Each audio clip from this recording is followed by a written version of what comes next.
Hello बच्चों, आप सभी का स्वागत है हमारे यूट्यूब चैनल अल्फा 9 11 में। तो आज हम नया चैप्टर स्टार्ट करने वाले हैं। वो चैप्टर हमारा क्या है? जैव अणु, है ना। यानी कि अध्याय 9 है। और जो क्लास 11 की बायोलॉजी का चैप्टर हमारा कौन सा भाई? जैव अणु। यानी कि जितनी भी जैव अणु हैं उन जैव अणुओं के बारे में हम पढ़ने वाले हैं आज की क्लास में। लेकिन आज की क्लास में हम पढ़ेंगे, इंट्रोडक्शन को देखेंगे कि कौन कौन से ऐसे टॉपिक है जो आपकी इस चैप्टर के अंतर्गत पढ़ने हैं। ठीक है, तो भाई कौन कौन बच्चा रेडी है? तो सभी बच्चे लिंक को शेयर कर दीजिए ताकि जितने भी बच्चे नहीं आए हैं वो भी बच्चे आ जाए, फिर हम लोग क्लास को स्टार्ट करें। ठीक है, तो आज की क्लास में हम करने वाले बेटा हमारा क्या है? अध्याय 9 है। चैप्टर का नाम क्या है? जैव अणु है। और इस जैव अणु का इंट्रोडक्शन पढ़ेंगे कि क्या क्या आपको पढ़ने हैं। अब सबसे बात बेटा हम जैव अणु की बात करते हैं कि जैव अणु किसे कहते हैं। तो जीव ऊतकों में मिलने वाले सभी कार्बनिक यौगिकों को जैव अणु कहते हैं। ये डिफिनेशन आपको क्लियर होनी चाहिए कि जैव अणु किसे कहते हैं। ठीक है, जैव अणु किसे कहते हैं, ये तो आपका बिल्कुल एकदम क्लियर होना चाहिए कि जो जैव अणु है, इस जैव अणु को हम क्या कहते हैं। क्या लिखोगे कि जीव ऊतकों में मिलने वाले सभी कार्बनिक यौगिकों को जैव अणु कहते हैं। क्या लिखोगे? जीव ऊतकों में। ठीक है, जीव ऊतकों में मिलने वाले, जीव ऊतकों में मिलने वाले सभी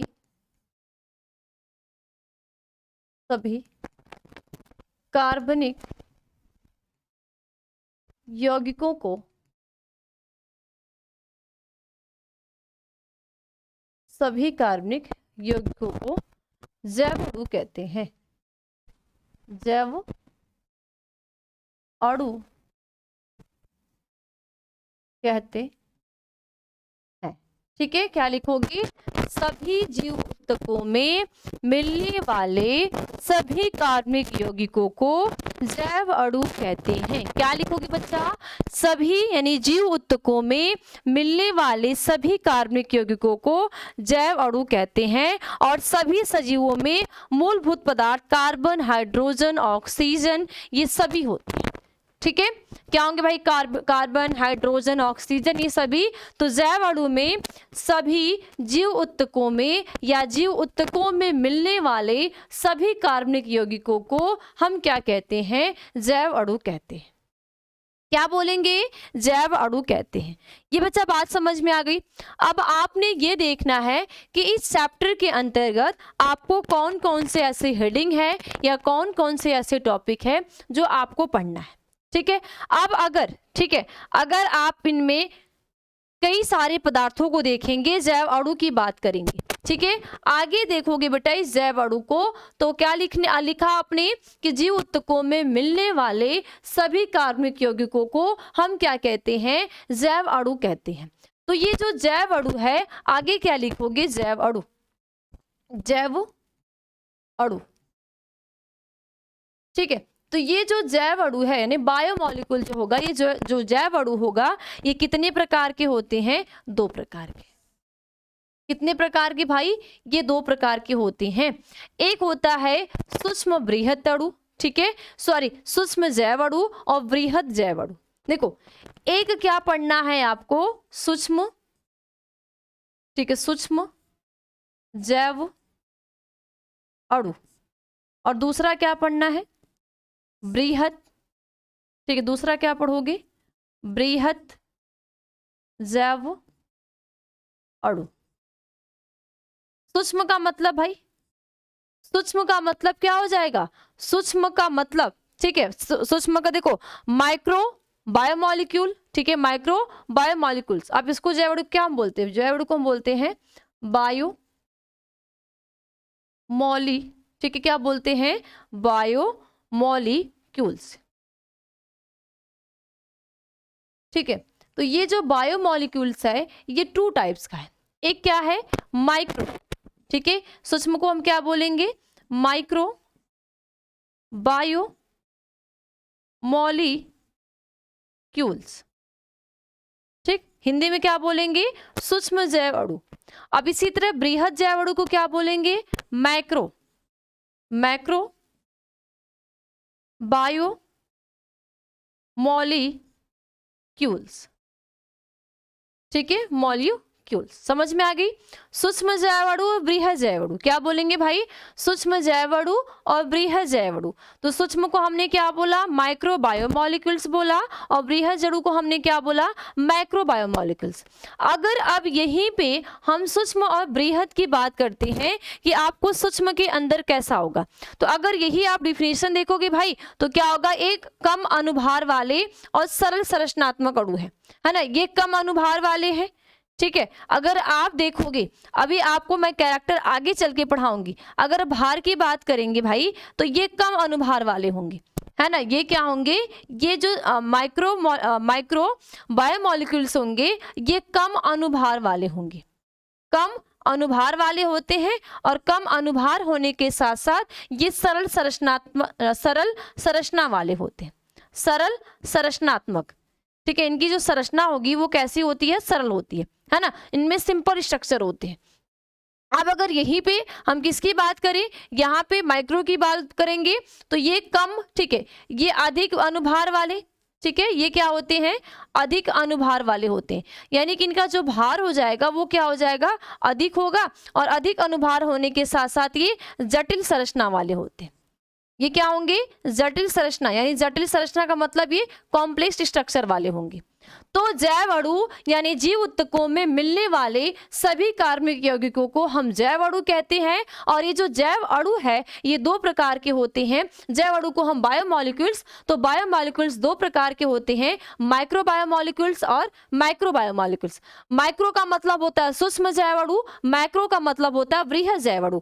तो बृहद जैव अणु जो होंगे वो कम अनुभार वाले होंगे, सरल संरचना वाले होंगे, और बृहद का देखेंगे तो अधिक अनुभार वाले होंगे, और अधिक अनुभार वाले के साथ साथ ही जटिल संरचना वाले होंगे। अब यही बचा, अगर हम इसके एग्जाम्पल की बात करें, है ना, अगर इसके एग्जाम्पल पे तौर पे देखें कि इसका क्या क्या एग्जाम्पल है, इनमें क्या क्या चीजें प्रेजेंट है, तो वो आपको देखने हैं। तो सबसे पहले अगर हम सूक्ष्म जैव अणु की बात करें, किसकी बात करें, सूक्ष्म जैव अणु की, सूक्ष्म जैव अणु। अब इस सूक्ष्म जैव अणु की अगर बात किया जाए, तो इस सूक्ष्म जैव अणु में आपको क्या पढ़ना है, अमीनो एसिड, है ना, क्या पढ़ना है, वसा को पढ़ना है, अम्ल को पढ़ना है, अमीनो अम्ल को पढ़ना है, सरल शर्करा को पढ़ना है, ठीक है। वसा अम्ल, अमीनो अम्ल, सरल शर्करा और वसा एवं न्यूक्लियोटाइड्स को पढ़ना है। यानी क्या क्या पढ़ोगे भाई, क्या क्या पढ़ोगे, इसमें आप पढ़ोगे वसा अम्ल, वसा अम्ल, वसा अम्ल को क्या कहते हैं, फैटी एसिड, ठीक। उसके बाद दूसरा है अमीनो अम्ल। इस अमीनो अम्ल को क्या बोलते हैं, अमीनो एसिड या अमाइनो एसिड कहते हैं, अमाइनो, हाँ, अमीनो, तो अमीनो एसिड या अमाइनो एसिड, ठीक। इसके बाद क्या पढ़ना है, सरल शर्करा, सरल शर्करा, ठीक है, यानी कि सिंपल शुगर, ठीक है। वसा अम्ल, अमीनो अम्ल, सरल शर्करा, और क्या पढ़ोगे भाई, वसा पढ़ोगे और न्यूक्लियोटाइड्स पढ़ोगे। क्या पढ़ोगे, वसा और न्यूक्लियोटाइड, ठीक। वसा को क्या बोलते हैं भाई, लिपिड पढ़ोगे, और न्यूक्लियोटाइड,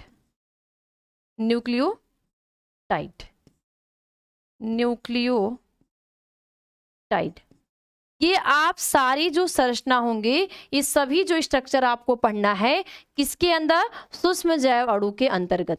सूक्ष्म अणु के अंतर्गत वसा अम्ल यानी fatty acid, amino acid, simple sugar, lipid और न्यूक्लियोटाइड को पढ़ोगे। ये जितने भी होंगे, ये अगर आप इनका भार देखोगे, ये सभी जो होंगे ये भार में क्या होंगे, इनका जो भार होगा ये कम होगा, और इनकी जो संरचना होगा, है ना। इनकी जब स्ट्रक्चर आप देखोगे, इसका स्ट्रक्चर जो कैसा होगा, सिंपल होगा। तो ये कम अनुभार वाले और संरचना में सिंपल होते हैं। अब अगर यहीं पे हम बृहद जैव अणु की बात करें, किसकी बात करेंगे, बृहद जैव अणु की। तो दूसरा क्या है, बृहद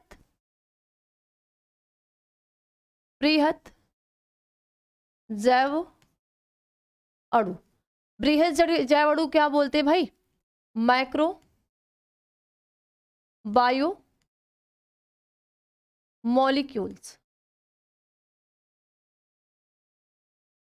ठीक है, मैक्रो बायोमॉलिक्यूल्स, बृहद जैव अणु। अब बृहद जैव अणु का मतलब देखो, बृहद जैव अणु में आप क्या पढ़ोगे, प्रोटीन पढ़ोगे, ठीक है, प्रोटीन। ये जो प्रोटीन है, प्रोटीन पढ़ोगे। प्रोटीन कैसी होगी भाई, इसके बाद पॉलीसेकेराइड,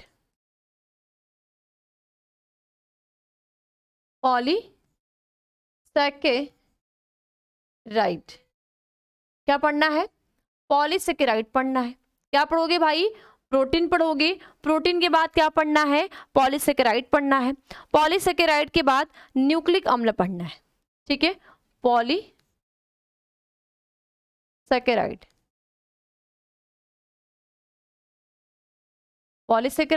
और पॉलीसेकेराइड के बाद न्यूक्लिक अम्ल, यानी कि न्यूक्लिक एसिड। ये आपको इस चैप्टर के अंतर्गत पढ़ने हैं। क्या पढ़ने हैं, यानी एक सूक्ष्म जैव अणु और बृहद जैव अणु। तो बृहद में क्या पढ़ोगे, प्रोटीन पढ़ोगे, प्रोटीन के स्ट्रक्चर पढ़ोगे, प्रोटीन के कार्य पढ़ोगे, पॉलीसेकेराइड पढ़ोगे और न्यूक्लिक अम्ल को भी पढ़ोगे। और न्यूक्लिक अम्ल के साथ साथ भाई आपका एक कार्बोहाइड्रेट आ जाएगा, है ना, कार्बोहाइड्रेट।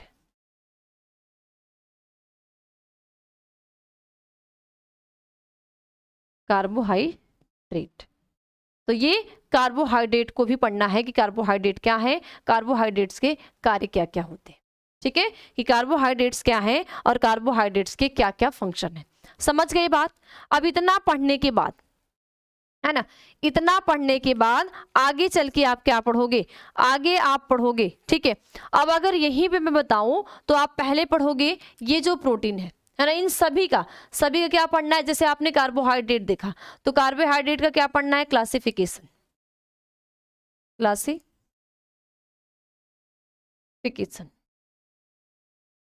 है ना, वर्गीकरण के बाद इसकी विशेषताएं पढ़ोगे, है ना। क्या पढ़ोगे, टाइप्स, इसके बाद विशेषताएं। इसी तरह आप सभी का पढ़ोगे, चाहे जो भी टॉपिक है आप सभी टॉपिक का पढ़ोगे, ठीक। तो प्रोटीन, पॉलीसेकेराइड, न्यूक्लिक अम्ल और कार्बोहाइड्रेट, ये सभी चीजें आपको इस चैप्टर के अंतर्गत पढ़नी है, ठीक है, ठीक। बात समझ में आ गई।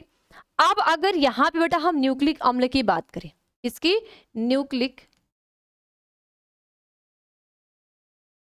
एसिड की, जब आप न्यूक्लिक एसिड पढ़ोगे तो इस न्यूक्लिक एसिड के अंदर आपको क्या क्या चीजें पढ़नी, ये ध्यान देने। देखो, सबसे पहले आप पढ़ोगे न्यूक्लिक अम्ल के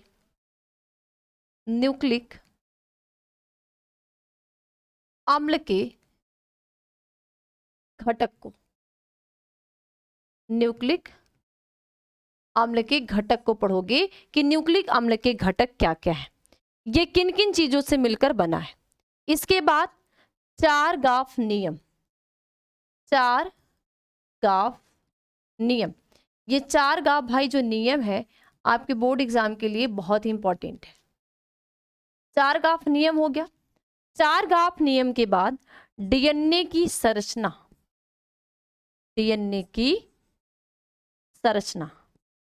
और ये जो डीएनए की संरचना होगी, वो डीएनए की संरचना कौन पढ़ना आपको, डबल हेलिक्स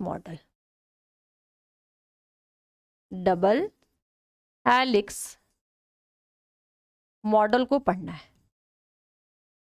और डीएनए के डबल हेलिक्स मॉडल क्या है, यही है ना भाई डीएनए की, ये एक न्यूक्लियोटाइड इधर से, एक इधर से, दूसरा इधर से, है ना, ये इधर से और ये इधर से, समझ में आ गया? देखो, एक यहां से होते हुए, यहां से होते हुए, यहां से होते हुए इधर हो गया, दूसरा यहां से आया, इसका मुख इधर, इसका मुख इधर, यहां से आया, ठीक है, और ये यहां आ गया। ठीक, अब अगर यही देखते हो तो यहां पे क्या होते भाई, 5 डैश 3 डैश, ये होते ना 5 डैश और 3 डैश, क्या होंगे 5 डैश और 3 डैश। तो अगर यहाँ पे तो ये 3 डैश और ये 5 डैश, और इसमें क्या होंगे भाई, लगे क्या होते, नाइट्रोजनी क्षार। ठीक, ये क्या इसमें होंगे, ये नाइट्रोजनी क्षार उपस्थित होते हैं। इस सभी में क्या पाए जाएंगे, नाइट्रोजनी क्षार। अब ये नाइट्रोजनी क्षार में हमेशा क्या होते हैं, अगर यहाँ पे एडेनिन है तो ये जुड़ा किससे, थायमिन से। ठीक, यहाँ पे ग्वानिन है, जुड़ा किससे, साइटोसिन से। थायमिन है तो किससे जुड़ा है, एडेनिन से। इसी तरह यहाँ पे नाइट्रोजनी बेस होते हैं। तो क्या पढ़ने हैं आपको, 4 ग्राफ नियम, डीएनए की संरचना, और डीएनए की संरचना कौन सा, जो डबल हेलिक्स मॉडल होता है। डबल हेलिक्स मॉडल के साथ साथ जेड डीएनए और बी डीएनए में अंतर है ना, इसके साथ साथ क्या देखोगे, जेड डीएनए, जेड डीएनए और बी डीएनए, जेड डीएनए और बी डीएनए, इन दोनों में क्या देखने आपने, अंतर देखने हैं कि जेड डीएनए क्या होता है और बी डीएनए क्या होते हैं। तो जेड डीएनए और बी डीएनए, ठीक। अब जेड डीएनए और बी डीएनए के बाद आप क्या देखोगे, राइबोसोम को पढ़ोगे। क्या पढ़ना है आपको, राइबोसोम, राइबोसोम, राइबोसोम को। अब जब राइबोसोम पढ़ोगे तो इसके क्या पढ़ोगे, टाइप्स को, इसके प्रकार को। तो आप सभी को पता है कि जो राइबोसोम होते हैं वो 3 प्रकार के होते हैं, 3 टाइप्स के होते हैं। कितने होते हैं, 3 टाइप्स के। 3 टाइप्स कौन कौन से, जैसे 3 हो गए, 3 कौन कौन से, एक होता है आरएनए, ठीक है, दूसरा है mRNA, और तीसरा है tRNA। तो ये आपको आरएनए के प्रकार पढ़ने हैं। आरएनए क्या है, mRNA क्या है, tRNA क्या है, और इन तीनों के कार्य क्या है ना। ये तीनों जो है आरएनए हैं, इन तीनों आरएनए के क्या क्या कार्य होते हैं। आरएनए है तो आरएनए का काम का क्या है, mRNA है तो mRNA का काम क्या है, tRNA है तो tRNA का काम क्या है। ये सभी आपको क्या पढ़ने हैं, करना है। उसके बाद आप क्या पढ़ोगे, इसके बाद वसा, क्या, वसा को क्या देखना है, वसा यानी कि लिपिड को। ये लिपिड आप देखोगे, ठीक है। लिपिड के बाद क्या आ जाएगा, वसा अम्ल, क्या देखोगे, वसा अम्ल पढ़ना है। वसा अम्ल, वसा अम्ल क्या है भाई, फैटी एसिड, क्या है, फैटी एसिड। अब इस फैटी एसिड का है ना क्लासिफिकेशन ऑफ लिपिड, आगे क्या देखोगे, क्लासिफिकेशन ऑफ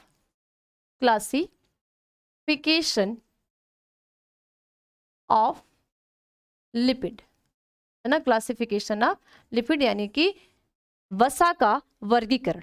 तो लिपिड क्या है, लिपिड की विशेषताएं क्या है, फैटी एसिड क्या है, क्लासिफिकेशन ऑफ लिपिड क्या है, और इसकी क्या पढ़ोगी, विशेषताएं, ठीक। क्या देखोगे कि इसकी विशेषताएं क्या होती है, अगर ये हमारे बॉडी में है तो हमारे बॉडी में इनकी उपस्थिति के क्या क्या कार्य हैं, ठीक। इसके बाद क्या आ जाएगा, सरल वसा, ये खत्म होने के बाद सरल वसा, ठीक। कौन सी वसा भाई, सरल वसा, ठीक। सरल वसा यानी कि सिंपल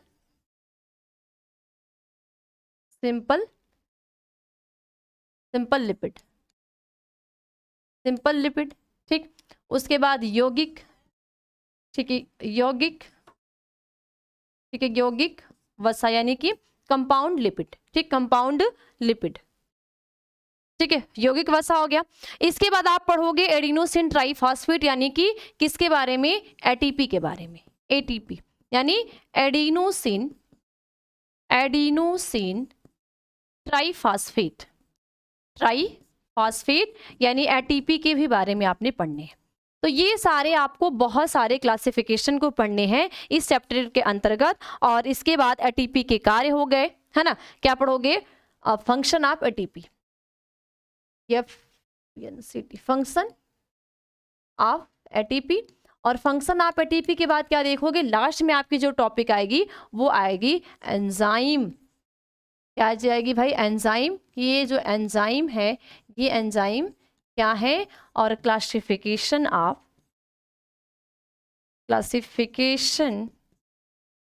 ऑफ एंजाइम। ये सभी टॉपिक को आपको देखने हैं इस चैप्टर के अंतर्गत। तो आपको क्या क्या पढ़ने हैं, ध्यान दे लो। देखो क्या पढ़ने हैं, सबसे पहले आपको पढ़ने हैं जैव अणु। तो जैव अणु में हमने क्या बात की, जीव ऊतकों में मिलने वाले सभी कार्बनिक यौगिकों को जैव अणु कहते हैं। ठीक है, अब जैव अणु जो होते हैं दो प्रकार के, एक माइक्रो बायोमॉलिक्यूल्स और एक मैक्रो होता है। माइक्रो जो होगा कम अनुभार वाले सरल संरचना, और ये अधिक अनुभार वाले जटिल संरचना।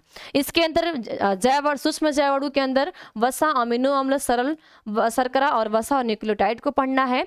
और इसके बाद प्रोटीन को, बृहद में प्रोटीन, पॉलीसैकेराइड, न्यूक्लिक अम्ल और कार्बोहाइड्रेट को पढ़ना है। ठीक है, और न्यूक्लिक अम्ल के कार्य, डीएनए की संरचना, 4 गाप के नियर, राइबोसोम के प्रकार, उसके बाद आपके वसा अम्ल, वसा विशेषताएं, है ना, एंजाइम, क्लासिफिकेशन ऑफ एंजाइम के कार्य, ये सारे जो टॉपिक है आपको इस चैप्टर के अंतर्गत पढ़ने हैं। ठीक है, तो ये आप सभी चैप्टर आप स्टार्ट कर लो, तैयार कर लो, ताकि जब मैं आपको चैप्टर स्टार्ट करूं तो आपको एक एक पॉइंट में कोई भी दिक्कत ना हो। ठीक है, कोई भी दिक्कत ना हो, जितने भी पॉइंट है सभी पॉइंट में आपको किसी भी प्रकार की दिक्कत नहीं होनी चाहिए। अगर आप ये पढ़ लेते हो तब, जब नहीं पढ़ोगे तो आपको बहुत सारी प्रॉब्लम्स आएंगी।